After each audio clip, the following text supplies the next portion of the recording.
I've been sipping too much activist. Got rap money in the mattresses. The whole team got straps in this. Just the way of life. You better play it right or pay the price. Being famous won't save your life.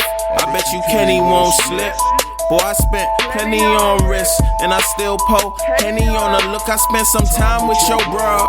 Then I got a sign from the Lord. Told my nigga keep a 9 in your car. Seeing demons in my life that me misleading. What's going on, y'all? Back again with another episode of The Leak, and I'm here today, beautiful Hollywood, Florida, boardwalk, and I'm here with a special guest. Tell the people who you are. Hi everybody, I'm Raquel Savage. Okay, and we're here to talk. We got an interesting conversation to have. I have a sex addiction. No, you don't. Okay, now for the people who don't know, tell people what you do and why I said that. Yeah, so I'm a sex therapist. Okay, and tell me what that entitles. What does that really mean, sex therapist? Because okay. I know what a therapist is. But... Yeah. Well, first of all, in order to be a sex therapist, you have to be a therapist first. Okay. So you have to have some type of a degree in social work, psychology, marriage and family therapy, mental health, something that you have to be a therapist. Okay. Depending on the state, determines what you have to do in order to be a sex therapist. Okay. So, for example, in the state of Florida, you have to get an extra license on top of your therapy degree in order to call yourself a sex therapist. That basically eliminates you walking around just saying you're a sex therapist. Yeah, helping out people, and that's how you go to jail, really. Yeah, and honestly, in the past, specifically in Florida, there was a group of people who called themselves sex therapists, and they were just fucking their clients. And they were ruining lives. Yeah, that sounds like a bad doctor. Bad doctor. But, so you have to get that education first to make sure that you're credible. Oftentimes when I tell people that I'm a sex therapist, they think that's just like a cover-up for being like a prostitute or something crazy. But the field is real. It's a real thing. Yeah. And because people really have problems. Yeah, and it's a really broad field. So, some sex therapists just work with couples to spice up their sex life if they have marital issues around sex, which normally it's just marital issues that cause issues with sex. But also, we work with sex offenders. We work with sex addicts. We work with victims of sexual abuse, gay and lesbian people, transgender people, people with gender dysphoria, people with dysfunctions. The list is so long. Okay. Now, I have two scenarios, right? Yeah. Bruce Jenner comes into your office, or whoever he is right now. Caitlyn. I'm sorry. Caitlyn. Yes. And he says, I am not who my outside is. Correct. What do you do? Yeah, well, the first thing when people come into the office is I get a full history. Okay. First of all, let me just say this. I'm not practicing yet. Yeah. So No, I understand, right. but we're working there. We're going to get there. So if she were to come into my office, we're talking about before transition? Yes. All right, so if Bruce were to have come into my office, I would get a full history first. We don't just go right into, I think I'm trans. Yeah. We can talk about the presenting issue, which would be that.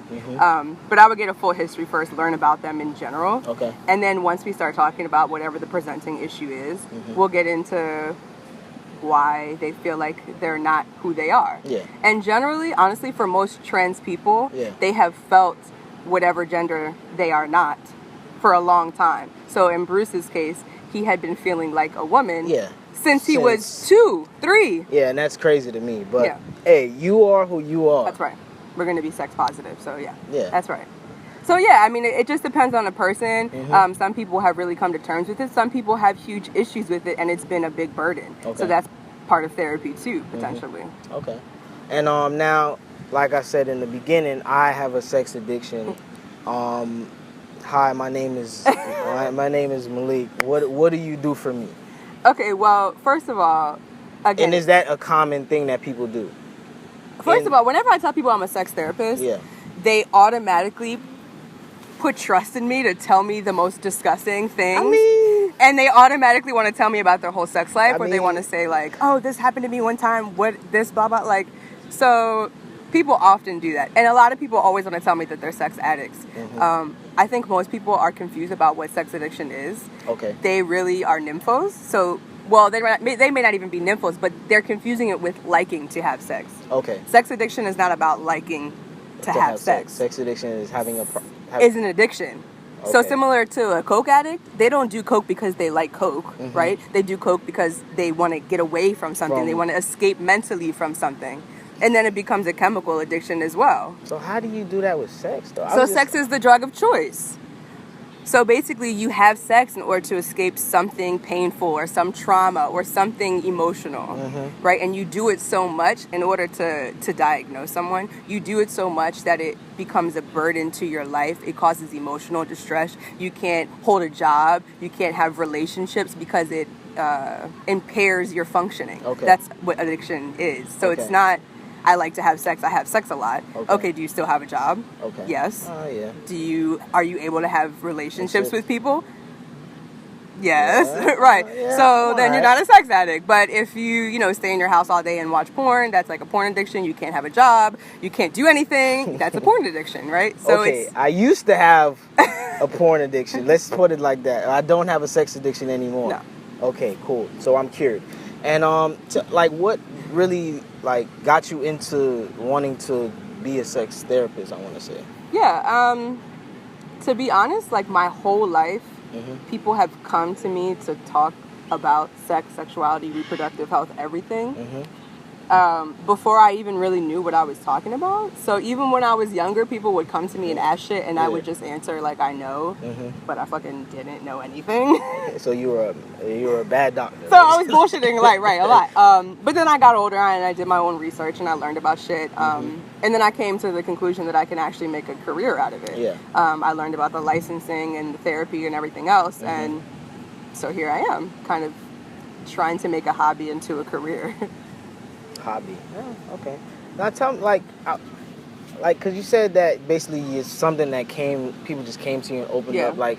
Tell me a little bit about you as a person that made that, how you are with people and stuff like that. Because I think that naturally, I'm just a very sensual person. Okay. I'm very sexual for sure, and I think I give that off. I'm very in touch with my sexuality. I'm very confident. I'm very comfortable with my body. People see that. People can feel that out. So I think they see me and they're like, oh my God, I think she knows. Let me ask her shit. I bet she does. And then as I got older, that manifested into something actually real. What I was saying did make sense. And I am super comfortable. I mean, I don't know how many people can talk about dick, penis, balls, asshole, eating ass in an academic way that's not just raunchy. I was about to say we could talk about it. Right. But is in a way that actually makes sense and helps you put things together or in perspective. Okay.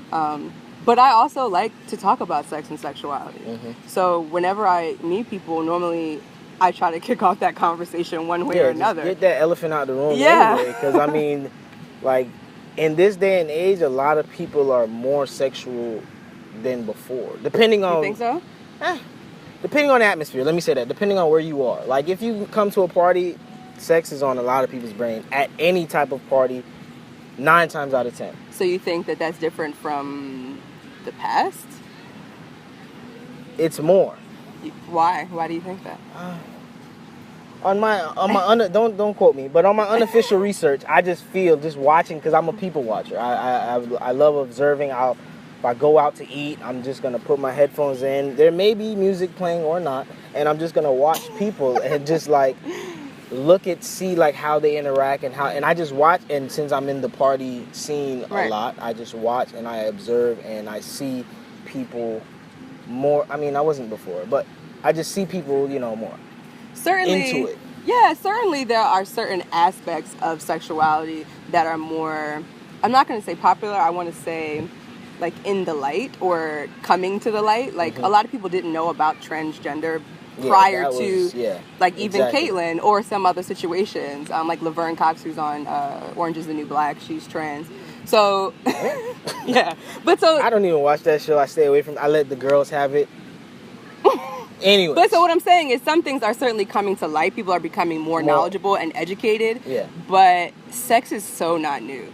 Different sex acts and people's sex drive and willingness to have sex, casual or otherwise, is so not new. I mean, I think a lot of people think that the things that they're doing sexually are so futuristic and I'm doing... Everything has been done. Yeah, trust me. I'm guilty of saying those exact words. Yeah, you stole my move, bro. Come on now. Or you stole something from me. That was me back in the day. But I understand.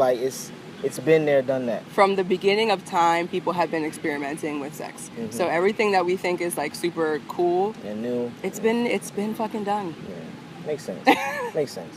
So, where do you plan on taking this? Honestly, I would like to just become a famous sex therapist. Okay. Not me being famous. You want your own show? Yeah, I would love to have my own show. That ultimately would be the goal. I want to have my own show, radio show, write books, do workshops. I don't want to work with famous people. I want to be famous. Yeah. So I want to be like the voice of sex and sexuality. I want to like dominate the world sexually. And I want to talk to people about sex and sexuality. I want to communicate with them. I want to help educate them. Mm-hmm. I want them to feel more liberated and empowered. And okay and comfortable. Yeah, I mean, my ultimate goal, like on a smaller level, is really to just like destroy double standards and destroy patriarchy and misogyny. Wow. Even if it's one by one, that's totally my goal. Wow, that is very huge. It is, and I will die doing that because I'm passionate about it, and I think it's so fucking important. Yeah, I'm guilty, but yeah, I understand how important it is. So many of us are guilty. Yeah, I'm guilty of it. But I mean, that's a big step, and I commend you for saying, you know what, that's something that I want to, because girls take it and say, hey, you know, why is there a double standard? I want to change it. But they don't want to say, right, hey, I really want to change it. I really want to take it out and not have it affect people's decision making or whatever goes on anymore. So I do commend you on that. I mean, so many women and men and everyone are just so unaware of so many things, so they may want to on a surface level change that, but they're not sure how because they just don't fucking know about things, so they don't even know how to go about doing it. Exactly. Wow. I mean, it's difficult to be a woman who wants to change double standards if you're a woman who calls other women hoes. Wow, that was an earful. Shout out to Raquel Savage for holding it down, giving me some information on the sex therapy field. Make sure you go follow her on Twitter, Raquel_Savage. No DMs. She don't like DMs. Make sure you go follow her on Instagram too, Raquel Savage. And make sure if you want to listen to the full interview, SoundCloud.com/2K Life Network. It's the full interview going to be there. Go ahead, like it, share it, comment. Let me know what you like, you don't like. And you know what I'm saying? It's your boy Leak. Another episode of The Leak. I'm out. Off of my vibe. Mm-hmm. It's whatever song I vibe to the most. Mm-hmm. Or like sometimes... Like, you know, sometimes you'll feel a certain way, but then when you get in the studio, you don't really remember.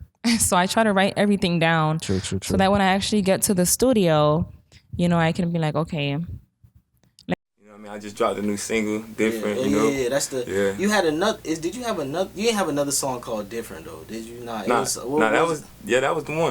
Okay. Yeah. What did that... It sound different, though. Yeah.